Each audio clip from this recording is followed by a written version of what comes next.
Welcome. Thank you for joining me. I'm Gerry Oginski, a New York medical malpractice and personal injury trial lawyer practicing law here in the state of New York. Today's video tip is about how a delay in diagnosis led to neurological injuries. What happened? In this particular case, a woman underwent spinal surgery, which was successful. When she arrived home, she started to develop symptoms to suggest that there was something going on with her spinal cord. She started to have tingling and numbness in her fingers and her toes. After a period of time, she was unable to walk. A phone call to the doctor's office revealed that the doctor was not available, and through the receptionist they were told to sit tight, and when a bed at the hospital became available, they would be admitted directly to the hospital. Don't even go through the emergency room. Well, over the next few hours, without getting any return phone call, the patient continued to get worse. That prompted the family to take the patient to the hospital directly. When they arrived at the hospital, they were told to stay there until a bed became available. After more than 5 hours of waiting in the admitting office, the patient was finally admitted to the hospital and seen by a neurosurgical resident, a doctor in training. He ordered a CAT scan to find out what, if anything, was going on with her spine in the area where she had recently had surgery. The results proved inconclusive. They were not able to determine what exactly was going on.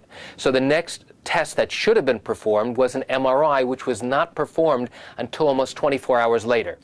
To make matters even worse, after the MRI showed that there was a collection of fluid in the patient's spine where she had recently had surgery, which was now compressing the nerves, causing these neurological symptoms. Surgery was not done until almost 8 to 10 hours later after this was recognized. So not only do we have a delay in recognizing that there is a collection of fluid, but we have a delay in actually performing surgery to evacuate that fluid to take the pressure off the spinal cord. Once the MRI diagnosed that there was this fluid collection called a seroma in the patient's spinal cord space, they had an obligation to remove it as soon as possible. And there's a saying in neurosurgery that the longer you compress a nerve, the greater likelihood is that you're going to suffer a permanent injury to that nerve and possibly even kill off the nerve. Luckily for this patient, even though she had a fluid collection compressing a group of nerves, once they evacuated and removed the fluid from that area, she still had a significant neurological injury to her fingers, to her legs, to her arms. But after a period of months of rehabilitation, this patient started to regain use of her fingers, her hands, and her legs.